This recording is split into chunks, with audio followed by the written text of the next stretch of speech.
Oke, selamat pagi Mbak Hanum. Halo, selamat pagi Kak Livia. Oke, jadi yang banget tuh Mbak Hanum tuh lagi semester 6 ini tuh lagi ada kegiatan magang sama studi independen ya? Iya, benar banget Kak. Jadi aku semester 6 kemarin itu ikut magang reguler di PT Kids Solution yang di Gedung Amikom itu, lalu ikut MSIB di Bagit Akademi dan juga perkuliahan reguler di Universitas Amikom Yogyakarta. Nah, boleh diceritain nggak sih apa aja yang dilakuin Mbak Hanum selama eh, studi independen, magang sama perkuliahan reguler tersebut? Jadi di magang itu saya job desk-nya sebagai front end developer. Kalau di Bangkit Academy itu saya ngambil path-nya itu cloud computing dan juga perkuliahan regulernya itu cuman Metopen aja sih Kak, 2 SKS doang. Tuh. Oh, jadi tiga-tiganya tuh ini ya, nggak berkesinambungan langsung ya? Iya benar banget Kak, kalau front end developer itu lebih ke tampilannya ya, Hah? tampilan ke pengguna itu. Kalau cloud computing itu lebih ke kayak pengelolaan aplikasi itu, pengelolaan back end-nya dan juga belajar back end-nya tipis-tipis juga sih Kak. Jadi kayak agak nggak nyambung juga, tapi nggak apa-apa. Nah, Nyambung dikit. gimana sih cara Bahanun cara ngebagi waktu Bahanun tuh kan tiga-tiganya tuh kan beda-beda nih. Gimana strategi Bahanun untuk dapat nilai yang maksimal dalam menjalani stupen magang sama perkuliahan di semester 6 ini?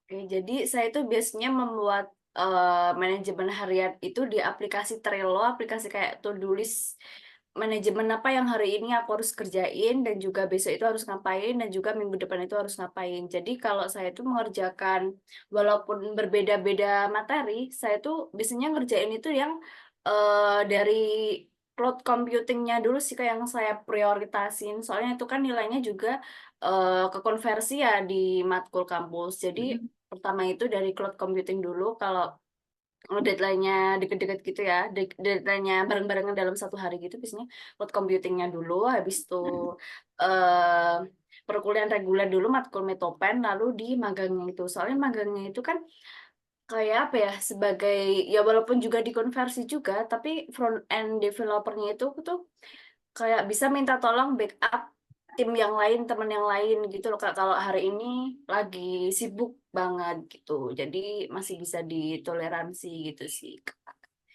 Oke, berarti Mbak Hanun tuh memprioritaskan tugas yang paling terdekat sama yang terberat ya menurut Mbak Hanun Iya, sendiri itu ya. iya benar banget Kak.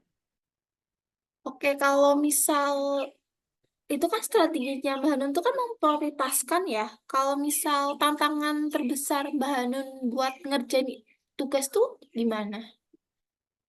Kalau tantangan itu sebenarnya dari diri saya sendiri sih Kak, seperti apa ya, kadang itu saya kayak lebih ke malas atau ketiduran atau ada ajakan main gitu tuh saya yang membuat saya itu tantangan terbesar saya gitu.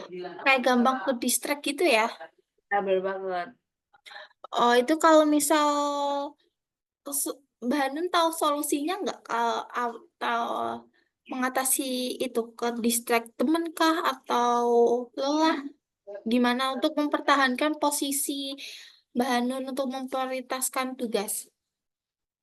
Kalau untuk mengatasi hal tersebut itu biasanya saya menolak ajakan sih kayak seminggu itu cuma 2 kali aja mainnya. Terus juga HP gitu tuh biasanya saya taruh ke lemari, terus fokus ke laptop, fokus ke tugas dan juga kalau kelelahan itu mungkin biasanya saya harus tidur siang sekitar habis zuhur itu sekitar 30 menit kalau nggak 1 jam itu tidur habis itu biar malamnya itu kita kayak melek gitu Kak, tapi ya jangan begadang-begadang banget ya, maksimal itu sampai jam 10 atau 11 lah biar paginya itu tetap fresh gitu.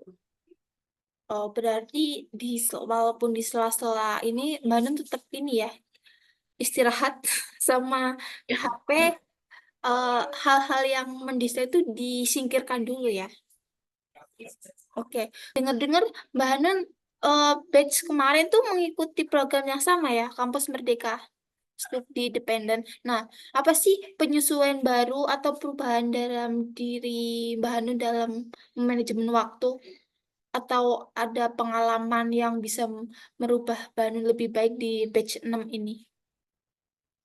Ya kalau batch 5 itu kemarin tuh kayak saya ngerjain tugas tuh lebih ke apa namanya sering begadang sampai pagi terutama saat mendekati final project gitu kan karena dulu itu sekelompok yang aktif cuma 2 orang doang jadi saya lebih apa namanya sering begadang. Nah kalau pengalaman itu tuh membantu saya di batch 6 itu untuk memilih kelompok itu yang lebih kayak apa namanya satu region Kak. Jadi saya itu di Bangkit ini ikut kelompoknya itu sama-sama mencari yang di Dom Jogja. Jadi kalau ada kelompokan gitu kan bisa offline. Lalu juga biar gampang, biar nggak hilang-hilangan gitu Kak orang-orangnya. Terus juga memperbaiki jadwal belajarnya.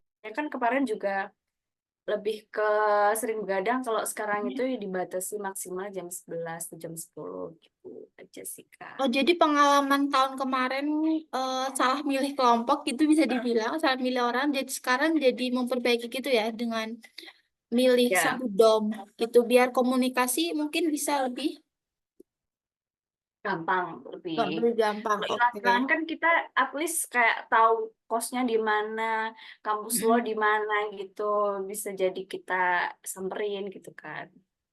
Oke. Sekarang masuk sesi terakhir nih Mbak Hanun. Sesi pertanyaan terakhir itu bagaimana tips and trick saran Mbak Hanun tuh buat mahasiswa baru atau mahasiswa selanjutnya yang bakal mengikuti program yang sama sama Mbak Hanun tuh cara memanajemen waktu yang baik dan benar itu bagaimana? Ya, saran saya itu adalah jangan menunda-nunda tugas yang udah dikasih dari pemateri atau dari dosen gitu. Dan selalu buat jadwal yang jelas, selalu juga harus disiplin dengan jadwal yang udah kita buat tersebut. Gitu sih, Kak.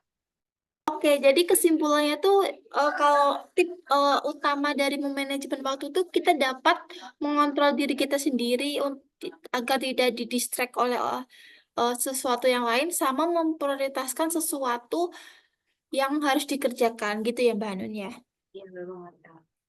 Oke, terima kasih Mbak Hanun sudah menyempatkan waktu dan sharing-sharing pengalaman cara manajemen waktu yang baik dan benar. Ya, sama-sama Kak Livia. Tetap semangat ya, dan juga tetap semangat juga untuk teman-teman yang menonton video ini. Oke, thank you. Oke, terima kasih.